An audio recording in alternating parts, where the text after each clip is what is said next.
Headlines brought to you by Chitale बंधू।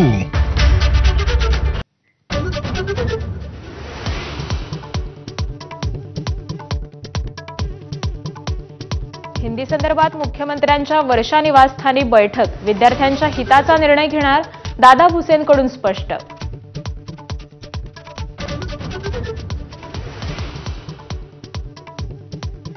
माळेगाव सहकारी साखर कारखान्याच्या निवडणुकीची आज मतमोजणी, उपमुख्यमंत्री अजित पवार सत्ता राखणार का याकडे लक्ष।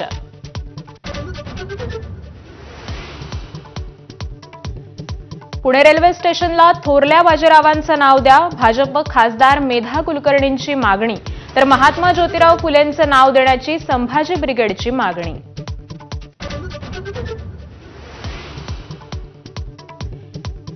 एसटी महामंडळाच्या वास्तवावरची श्वेतपत्रिका प्रसिद्ध, बसची कमी संख्या, जुन्या बस, अवैध वाहतूक तोट्याचं कारण, दरवर्षी 5,000 नव्या बसेस घेणार आणि चालक वाहकांची भरती करणार।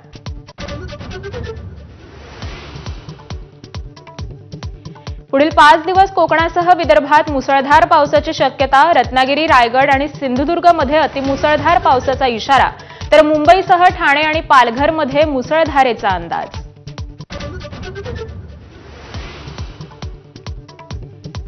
नाशिक जिल्ह्यातील गंगापूर धरणातून 6,160 क्युसेकनं विसर्ग सुरू, तर गोदावरी नदीपात्रातील दुतोंड्या मारुतीच्या कमरेपर्यंत पाणी।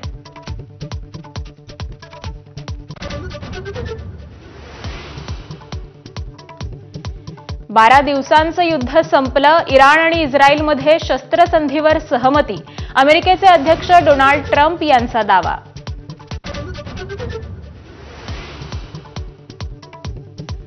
लीड्स कसोटीच्या दुसऱ्या डावात रिषभ पंत आणि लोकेश राहुलची खणखणीत शतकं, भारताचं इंग्लंडला 371 धावांचं आवाहन, टीम इंडियाच्या तळाच्या फलंदाजांकडून मात्र निराशा।